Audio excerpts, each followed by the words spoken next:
تازه او د ویاړ خبر، یو تن افغان انجینر ځیرک امپور وسلې جوړې کړي او غواړي چې د ملي دفاع ځوان وزیر مولوي محمد یعقوب مجاهد ته یې ډالۍ کړي.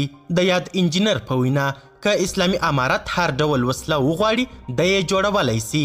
دا چې یاد انجینر یادې وسلې څنګه جوړې کړي او د وسلې جوړولو په اړه یې نور څه ویلي، بشپړ حال را سره همدغه روانه ویډیو کې کتلی سي. سلامونه قدرمنو لیدونکو، مشال پریس یوټیوب چینل ته مو هرکلی کوم. یو تن افغان انجینر امپور ډوله پرمختللې وسله جوړه کړې ده. د میدان وردګ ولایت اوسیدونکي انجینر جلال الماس په نوم یو افغان انجینر خطرناک امپور وسله جوړه کړې. یا د امپور وسله په 9 ورځو کې جوړه کړې ده. دغه وسله له اوسپنې، فولادو، لرګي او پلاستیک څخه جوړه کړې ده او وایي که چیرې د ماشینرۍ او پرزو زمینه راته برابره سي د ورځې 3 امپور وسلې جوړولی سم.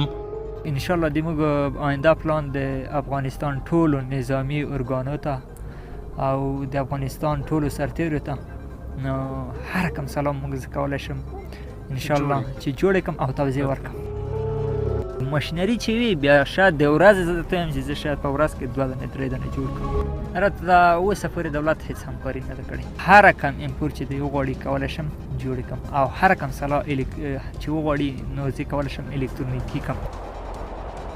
یاد جوړ سوی امپور د اصلي امپور په پرتله 150 متره مسافه کمه ویشتلی سي او په 250 متره کې هدف له منځه وړي او په مسلسل ډول پر یوه ځای 8 شاجوره مرمۍ اورولی سي. د یاد امپور وسلې پولادي جوړښت تر اصلي امپور هم محکم دی.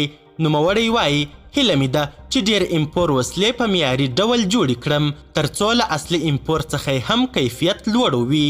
دغه انجینر وایي چې د جمهوریت په وخت کې د امپور وسلې په جوړولو کې پلار او د کورنۍ غړو مخه ونیول تر څو زما ژوند ته ګواښ پیښ نسي، خو وایي اوس مې هیڅ کوم ممانعت نه کوي. دغه انجینر جلال الماس وایي کولی سم چې د افغانستان نظامي ارګانونو او پوځیانو ته هر ډول وسلې جوړې کړم او ورته توضیح یې کړم، خو وایي دولت مې هیڅ ډول همکاري نه ده کړې. د اسلامي امارت څخه مې غوښتنه او هیله ده چې په یاد ابتکار کې را سره مرسته وکړي او د وسلو جوړولو زمینه راته برابره کړي. قدرمنو لیدونکو، د ویډیو له کتلو مو نړۍ مننه. د لا زیاتو او نورو لحظه پر لحظه خبرې مطالبو لپاره زموږ همدغه مشال پریس یوټیوب چینل سبسکرایب کړئ. تر بیا او بلې ویډیو ښه وخت ښې چارې، د الله په امان.